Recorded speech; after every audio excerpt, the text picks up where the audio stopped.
नमस्कार, मेरा नाम है डॉक्टर पुरुष धवन और आज मैं आपको मिलवाने वाला हूँ अपने एक पेशेंट जिनका नाम है अब्दुल रहमान। अब्दुल रहमान जी ने हमारा जो ट्रीटमेंट है शायद अप्रैल महीने में शुरू किया था, जी है ना? तब लेवल क्या थे क्रिएटिनिन के? 10.5 10.5 और आज अपना अगस्त में आकर क्या लेवल हमारा रह रहा है? 5.14 5.1। जब आपका लेवल 10 के आसपास था क्रिएटिनिन का तो आपको क्या दिक्कत महसूस होती थी अब्दुल? उल्टी बहुत होती थी, वॉमिटिंग होती थी और वीकनेस थी बहुत ज़्यादा। खाना खा पा रहे थे उस टाइम में आप? खाना खाते थे लेकिन अच्छा नहीं लगता था। वॉमिटिंग जैसी फीलिंग होती जी। होगी। तो अब तकरीबन हमारे पास अप्रैल से लेकर अब तक हो गए 4 महीने हो गए जी। और 4 महीने में आपने अपनी बॉडी में क्या बदलाव देखा? बॉडी में से वीकनेस ख़त्म हो गई है, क्रिएटिनिन लेवल कम हो गया है। अच्छा, जब लेवल 10 का था तब डॉक्टर ने आपको क्या बोला था, क्या करने के लिए बोला था? डायलिसिस बोला था। ठीक है, अब आपने तब से लेकर अब तक कोई डायलिसिस करवाया? नहीं, अभी तक नहीं। बिना डायलिसिस आपका लेवल क्रिएटिनिन का 5 चल रहा है। सही कह रहा हूँ? ठीक है, एक बार आपकी रिपोर्ट भी दिखा देते हैं हम सभी को। आज की करंट डेट में क्रिएटिनिन का लेवल आ रहा है 5.14। ठीक है, और इनकी पुरानी रिपोर्ट के अंदर आप खुद देख सकते हैं कि इनका क्रिएटिनिन लेवल है 10.5। बिना डायलिसिस के ये क्रिएटिनिन लेवल डाउन हुआ है, वो मात्र 3 से 4 महीने के अंदर। अब इनकी जो एज है वो एक बहुत बड़ा फैक्टर है, 20 साल, बहुत यंग हो। तो कभी डॉक्टर ने बताया कि आपका किडनी खराब क्यों हुआ? डॉक्टर बता रहे कि हाइपरटेंशन की वजह से, ब्लड प्रेशर की वजह से। अच्छा, जब आपको पता लगा था तब आपके क्रिएटिनिन लेवल कितना था? 10.5 था। सीधा 10.5 पे पता लगा था? सीधा पता ही नहीं चला था हमको। ठीक है, तो इस बीमारी को समझने की कोशिश करो। जब बीपी हमारे धीरे धीरे बढ़ता है तो हमें महसूस नहीं हो पाता, कोई सिम्टम नहीं होता, कोई हेडेक नहीं होता, और जब हमें सिम्टम्स आने शुरू होते हैं तो बहुत देर हो चुकी होती है। इसलिए इस बीमारी को साइलेंट किलर भी कहा जाता है, क्योंकि ये आपके शरीर में बैठी हुई होती है, किडनी खराब कर रही होती है और कोई सिम्टम आपको महसूस ही नहीं होते।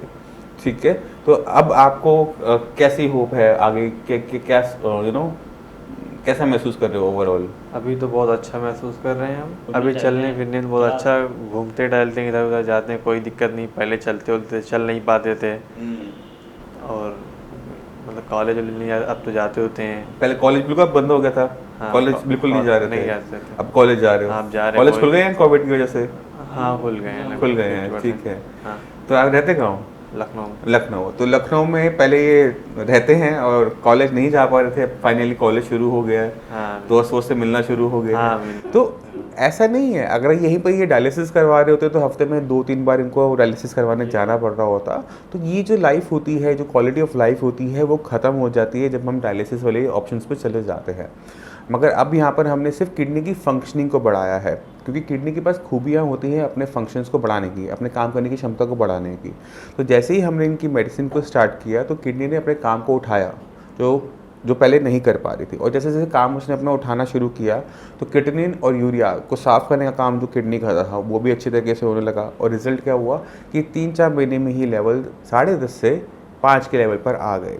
तो उम्मीद करते हैं आने वाले कुछ महीनों के अंदर आपका जो क्रिएटिनिन लेवल है और नीचे जाए। ठीक है, और जो हमारी क्वालिटी ऑफ लाइफ बनी हुई है, जो हम कॉलेज जा पा रहे हैं, जो हम अपने सही तरीके से खा पा रहे हैं, चल पा रहे हैं, वो अच्छी तरीके से बना रहे। इसके लिए आपको थोड़ा सा ध्यान भी रखना है कि जो खाने पीने में जो परहेज़ बताए गए हैं उसे हमने कंटिन्यू करना है, उसे तोड़ना नहीं है। नॉन वेज नहीं खाना, ठीक है? नॉन वेज खाने से किडनी ख़राब नहीं होती है, मगर क्रिएटिनिन के लेवल ज़रूर बढ़ जाते हैं। ठीक है, तो उसको अपने बनाए रखेंगे। ठीक है, डाइट अपनी जितनी भूख है उसे पेट भर के खाना खाएंगे, कम नहीं खाना। ठीक है, कि रोटी सब्जी चावल जो आप खा रहे हो उसको अच्छी तरीके से पेट भर के खाओ, और कोई चीज़ जो आप चाहते हो खाना तो अगली बार लिस्ट बना के लेकर आना कि हम उसको आपके खाने पीने में ऐड करवा सके। ठीक है, आपकी एक छोटी सी रिक्वेस्ट हमारे पास आई हुई है, बट एक महीना रुकेंगे कि आपका जो हम एग्स हैं वो अंडे जो हैं वो शुरू करवा सके। ठीक है, तो अभी क्रिएटिनिन लेवल को डाउन होने देते हैं, फिर जहाँ वो रुकेगा फिर वहाँ से हम इसको पिक करेंगे। तो आप खुद देख सकते हैं कि क्रिएटिनिन लेवल को डाउन करना आसान है, किडनी को बचाना आसान है, बस सही तरीके से काम करना होता है। बीमारी की जड़ को जाकर पहले ख़त्म करो, उसके बाद डाइट का ध्यान रखो, उसके बाद सिर्फ किडनी का थोड़ा सा ध्यान रखते हुए क्रिएटिनिन को डाउन बहुत आराम से किया जा सकता है। तो आप पता कैसे लगा था? जैसे मैं घर से जब आया लखनऊ ये एग्ज़ाम देने के लिए, और मैं बाहर गया था, वहाँ से जब वापस आया लखनऊ तो रात में इसको मैं देखा कंटिन्यू 5-7 बार उल्टी किया। मैंने कहा क्यों, ये क्या हो गया? तो इन्होंने कहा कि हमको जब सर दर्द करता है, पेन होती है सर में, तो हमको उल्टी होती है तो आराम हो जाता है, और प्यास बहुत लगती थी। तो हमने सुबह अपना बॉडी चेकअप के लिए बुलाया, तो उनका इसका भी चेक करो। जब इसका चेक हुआ तो पैथोलॉजिस्ट फोन आया, भाई आपका तो अच्छा है लेकिन लड़के की पोजीशन बहुत गड़बड़ है। तभी हमको मालूम हुआ। फिर हमने कांटेक्ट किया नेफ्रोलॉजिस्ट और डॉक्टरों से, उन्होंने देखा कि डायलिसिस के लिए उन्होंने बोल दिया। फिर हमको यहाँ जब नंबर मिल गया, ऐसे ही यूट्यूब पे देख रहे थे तो नंबर मिला, तो हमने आज कांटे दवा मंगाया, उस दवा से काफ़ी आराम हुआ।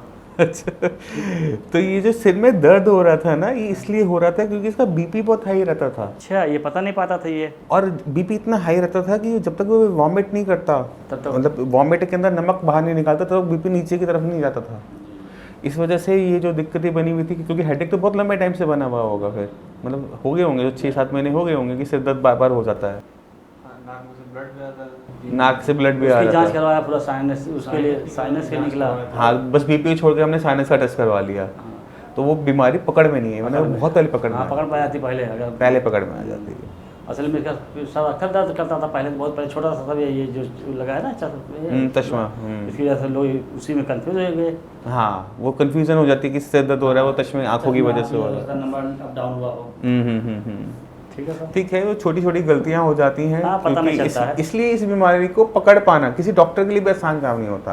अब नाक से खून आ रहा है, हमें लग रहा है कि वो नाक के अंदर कोई झिल्ली फटी है, जी। बट ये नहीं समझ पा रहे कि वो जो नाक से खून आ रहा है वो बीपी की वजह से आ रहा है। आंखों में जो सिर में दर्द हो रहा है, हमें लग रहा है कि वो आंखों की वजह से हो रहा है, ये पकड़ना मुश्किल हो गया कि वो बीपी की वजह से हो वो रहा तो है। अच्छा हुआ कि जो है हमने चेकअप करवा दिया फौरन, हम्म, जानकारी हुई, पता नहीं कितना पहुंच जाता है, कहाँ तक पहुंचता। नहीं, अब 10.5 के ऊपर तो सीधा डायलिसिस ही होता है, उसके ऊपर कोई खास लेवल नहीं होते। ठीक है, अच्छी बात यह है कि हमारी जो हेल्थ गई थी, जो कैटलिन लेवल हमारा बहुत ऊपर गया था, वो काफ़ी हद तक नीचे आ चुका है, और आने वाले टाइम में ये और नीचे जाएगा। ठीक है, धीरे धीरे जाएगा अभी, क्योंकि काफ़ी स्पीड से नीचे आया, और जैसे जैसे नीचे जाएगा उतना स्लो होता चला जाएगा, बट ठीक है, अब हमारी जो हेल्थ है, क्वालिटी ऑफ लाइफ है, वो बहुत अच्छी है। डायलिसिस से तो मच बेटर है। तो ठीक है, तो जल्दी जल्दी अपना कॉलेज पूरा करो। और कर क्या रहे हो वैसे? ग्रेजुएशन किया है, BA। MA कर रहे हैं, तो फिर टीचिंग में जाओगे? टीचिंग में जाओगे ना, फिर सबको फिर बताना। नहीं, पता था सबको, बहुत है, 5-7 लोग आ चुके हैं। अच्छा, जो भी अपने इलाके में होता है, हाँ हाँ, कोई प्रॉब्लम लोग जानकारी होगी, थोड़ा इसकी जान पहचान थोड़ा ज़्यादा रहती है कॉलेज की वजह से, तो कई लोगों को यहाँ का नंबर दिया कि भाई इससे बात करिए, देखिए।